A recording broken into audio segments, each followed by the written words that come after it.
The wine glass shattered against the marble floor as she grabbed my uniform and ripped it apart.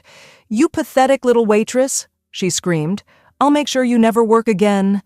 But she had no idea that the security cameras were rolling. My billionaire husband was watching from upstairs, and her own dark secret was about to be exposed. What you're about to hear will shock you to your core. This story has more twists than a roller coaster, and trust me, you'll never see the ending coming. Hit subscribe right now because this tale of revenge and karma will leave you speechless. Let's dive in. My name is Christina, and 3 months ago I thought I had the perfect life. I owned one of the most exclusive restaurants in the city, married to Daniel, a billionaire tech entrepreneur who supported my dreams unconditionally. Our restaurant, the Golden Palm, was the kind of place where celebrities dined and business deals worth millions were made over dinner. Everything seemed perfect until those anonymous letters started arriving. The first letter came on a Tuesday morning. It was slipped under my office door, written in neat handwriting that made my blood run cold. "Your staff is suffering and you don't even care. Some of your customers are monsters and you're letting it happen. If you don't fix this, I will." At first I thought it was just a disgruntled employee or maybe someone trying to extort money from us. But then the second letter came, and the third, each one more specific and threatening than the last. The letters described incidents I had no knowledge of. Customers allegedly humiliating our waitstaff, making inappropriate comments, even threatening physical harm. But whenever I asked my managers about these incidents, they claimed everything was fine. My head of operations, Carlos, kept insisting that customer complaints were at an all-time low. Something wasn't adding up, and the mystery was driving me crazy. That's when I made the decision that would change everything. I was going to go undercover as a waitress in my own restaurant. Daniel thought I was losing my mind. "Christina, you're the owner of a multi-million-dollar establishment. Why would you pretend to be an employee?" he asked me over breakfast one morning. But I couldn't shake the feeling that there was something sinister happening under my nose, and the only way to find out was to experience it myself. I spent weeks preparing for my undercover mission. I practiced carrying trays, memorized the entire menu, and even took acting classes to perfect a different persona. I created a fake identity complete with references and a backstory. According to my new identity, I was Kate Morrison, a struggling college student working part-time to pay for tuition. I dyed my hair a mousy brown, wore colored contacts, and dressed in simple, unremarkable clothes. Even my own mother wouldn't have recognized me. The first few days working as a waitress were eye-opening in ways I never expected. I quickly realized how physically demanding the job was and gained a new appreciation for my hard-working staff. Most customers were polite and reasonable, but there were a few who treated the waitstaff like they were invisible or worse, like they were their personal servants. Still, I hadn't encountered anything that would warrant those threatening letters. Then Jessica Patterson walked into my life. I'll never forget the first time I saw her. It was a Thursday evening, and the restaurant was buzzing with the usual dinner crowd. Jessica entered wearing a stunning red silk dress that probably cost more than most people's monthly salary. She had perfectly styled blonde hair, expensive jewelry that caught the light with every movement, and an aura of entitlement that preceded her like a warning signal. She was accompanied by 3 other women who seemed to hang on her every word. From the moment she sat down, Jessica made it clear that she expected special treatment.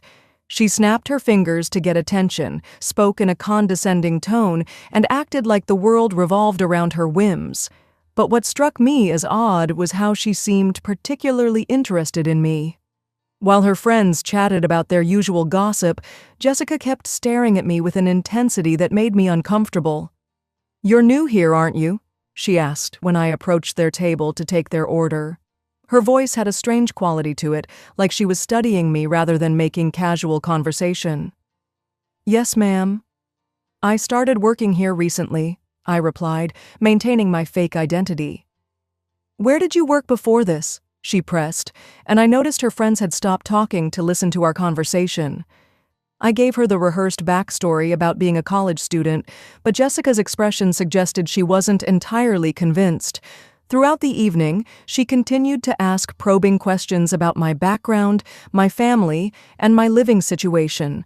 It felt more like an interrogation than casual small talk. Over the next few weeks, Jessica became a regular customer, and each visit became more uncomfortable than the last. She would request specifically to be seated in my section, and then proceed to make my life miserable. She'd order complicated modifications to menu items, send food back multiple times for imaginary problems, and constantly find fault with my service. But the strangest part was that she seemed to be testing me, pushing my boundaries to see how I would react. Other staff members began to warn me about Jessica. "She's trouble," said Maria, one of our veteran waitresses. "She's been coming here for months, and she has this way of making people quit. 3 girls have left because of her." When I asked Maria why management didn't do something about it, she just shrugged. "She spends a lot of money here, and she knows people. Management won't touch her." This was exactly the kind of toxic behavior described in those anonymous letters. I started to suspect that Jessica might be connected to the harassment campaign against my restaurant, but I needed more evidence, and I was determined to get it. The breakthrough came during my 4th week undercover. I was cleaning tables near the back of the restaurant when I overheard Jessica talking on her phone. She was standing near the ladies' restroom, speaking in hushed tones, but her voice carried just enough for me to catch fragments of the conversation. "The plan is working perfectly," she was saying. "I've already gotten 3 of them to quit, and the new girl is about to break. Once I destroy the staff morale completely, the whole place will fall apart." There was a pause, and then she laughed coldly. "Trust me, by the time I'm done with this place, they'll be begging to sell. And when that happens, we'll be ready to swoop in and buy it for pennies on the dollar." My heart pounded as I realized what I was hearing. Jessica wasn't just a difficult customer. She was actively sabotaging my restaurant as part of some larger scheme. But who was she working with? And why target my business specifically? I started paying closer attention to Jessica's behavior and noticed patterns I had missed before. She would take photos of the restaurant's interior, ask detailed questions about our operating procedures, and even tried to peek into restricted areas when she thought no one was looking. She was gathering intelligence for someone. The situation escalated dramatically the following week. Jessica arrived with her usual entourage, but this time she seemed different. More aggressive, more confident, like she was ready to make her final move. She ordered expensive wine and began making increasingly unreasonable demands. When I brought her the wine, she deliberately knocked the glass over, spilling the deep purple liquid across the white tablecloth and onto her red dress. "You clumsy idiot!" she screamed, loud enough for the entire restaurant to hear. "Look what you've done to my dress. This is a designer original worth more than you make in a year." I knew she had spilled the wine intentionally. I had seen her do it, but I maintained my composure and apologized profusely. "I'm so sorry, ma'am. Let me help you clean that up." "Don't you dare touch me," she snapped, standing up dramatically.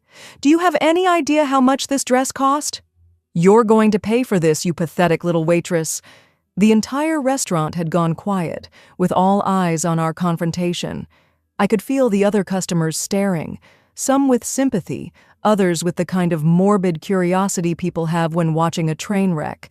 My fellow staff members looked terrified, knowing they could just as easily be in my position. "Ma'am, I understand you're upset," I said calmly.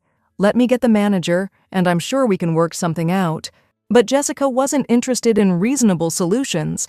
She was enjoying the spectacle too much. "Work something out?" She laughed harshly. "You think your pathetic manager can fix this? I want you fired, right now, and I want compensation for my ruined dress." That's when Jessica made her fatal mistake. In her rage, she reached into her purse and pulled out her phone. "You know what? I'm calling the owner of this place right now. I have connections, and when I tell them about your incompetence, you'll never work in this city again." She started dialing, and I realized she was about to discover something that would blow her cover wide open. But before she could make the call, she grabbed the front of my uniform and yanked hard, tearing the fabric. "Look at you," she snarled, "dressed in rags, just like the worthless nobody you are." The humiliation was designed to break me, to make me cry or fight back, giving her more ammunition to use against the restaurant. But I had something Jessica didn't know about. My husband Daniel was upstairs in the private office, watching everything unfold through the security cameras. As Jessica continued her verbal assault, I noticed a familiar figure descending the main staircase. Daniel had seen enough, and he was coming to my rescue. But Jessica was so caught up in her performance that she didn't notice him approaching. "I'm going to make sure everyone knows what kind of place this is," Jessica was saying, "hiring incompetent staff, letting them assault customers. By the time I'm done with you people, this restaurant will be finished. Is there a problem here?" Daniel's voice cut through Jessica's rant like a knife. Jessica spun around, clearly annoyed at the interruption. "And who are you supposed to be? Another worthless employee?" Daniel smiled calmly, but I could see the steel in his eyes. "Actually, I'm Daniel Stone, and this is my wife, Christina Stone. She owns this restaurant." The color drained from Jessica's face as she looked back and forth between Daniel and me. "Your wife? But she's just "The owner," Daniel finished. "And from what I've been watching on the security cameras, you've just committed assault against her." Jessica's mouth opened and closed like a fish out of water. The confident, entitled persona she had maintained for weeks crumbled in an instant. "There must be some mistake," she stammered. "I didn't know. I thought she was just—" "Just what?" I asked, finally dropping my fake accent and standing up straighter. "Just someone you could abuse because you thought she was powerless?" The restaurant erupted in whispers as the other diners realized what was happening. Jessica's friends looked mortified, clearly having no idea about her true intentions. But Jessica herself was far from finished. As the initial shock wore off, her expression hardened with a different kind of desperation. "You think you're so clever," she hissed, her voice dropping to a dangerous whisper. "But I know things about you, Christina Stone. I know about your business dealings, your finances, your marriage. Cross me and I'll destroy everything you've built." That's when I realized Jessica's involvement went much deeper than simple customer harassment. "Who are you really working for?" I demanded. Jessica's laugh was cold and bitter. "Someone who has a very good reason to want this place to fail. Someone who knows that revenge is a dish best served cold." Before she could say more, Daniel stepped forward with his phone in hand. "I've been recording this entire conversation, Jessica. And I think the police will be very interested to hear about your extortion attempts and harassment campaign."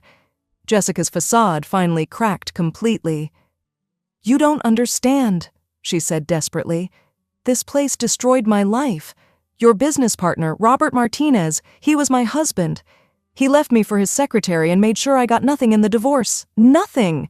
While you two lived in luxury, I lost everything." The pieces suddenly clicked into place. Robert Martinez was indeed my business partner, though he had sold his shares in the restaurant 2 years ago after his messy divorce. Jessica was his ex-wife, and she had been systematically trying to destroy the business as revenge against him. "So you decided to take it out on innocent employees?" I asked. "You terrorized my staff, tried to ruin my reputation, all because you couldn't move on from your divorce?"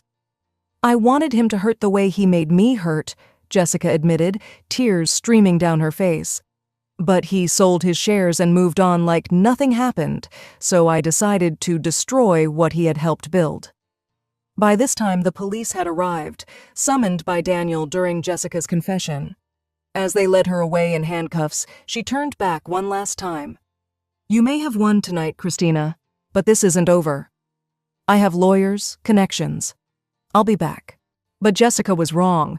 The evidence we had gathered during my undercover operation, combined with her recorded confession, was more than enough to ensure she faced serious consequences. She was charged with harassment, extortion, criminal mischief, and several other crimes.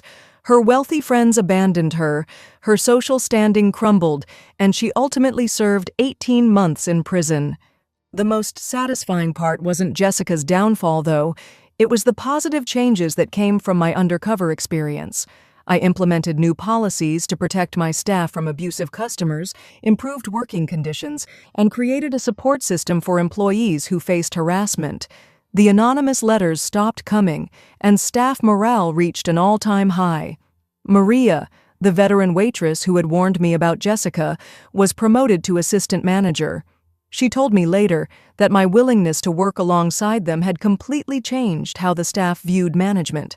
"You didn't just talk about caring for your employees," she said. "You proved it." Daniel was proud of how I had handled the situation, though he still teases me about my acting skills. "Next time you decide to go undercover," he jokes, "at least let me know so I can watch the security footage in real time." It was better than any movie. The restaurant thrived in the months following Jessica's arrest. Word spread about how I had gone undercover to protect my employees, and we received more positive press than we had ever imagined. Customers started treating our staff with noticeably more respect, and several other restaurant owners reached out to learn about our anti-harassment policies. But the most important lesson I learned had nothing to do with business success. It was about the power of empathy and the importance of understanding the experiences of the people who work for you. Those few weeks as a waitress taught me more about leadership than any business school ever could. As I reflect on that night when Jessica tore my dress and tried to humiliate me, I realized she did me a favor. She showed me what true strength looks like. Not the kind that comes from money or status, but the kind that comes from treating everyone with dignity and respect, regardless of their position in life. Jessica thought she was destroying a powerless waitress, but she ended up revealing her own powerlessness. She had money, connections, and social status, but she lacked the one thing that really matters: character.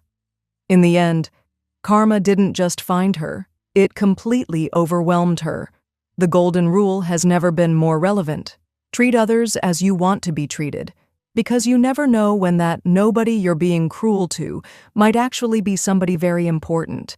And even if they're not, they still deserve your respect simply because they're human. And that's how one night of undercover work taught me the most valuable lesson of my business career. If this story showed you the power of treating everyone with respect, smash that like button and share it with someone who needs to hear this message. What would you have done in Jessica's situation? Let me know in the comments below. Don't forget to subscribe for more incredible true stories, and I'll see you in the next video. Can you believe Jessica thought she was the hunter when she was actually the prey? Trust me, my next story will blow your mind even more.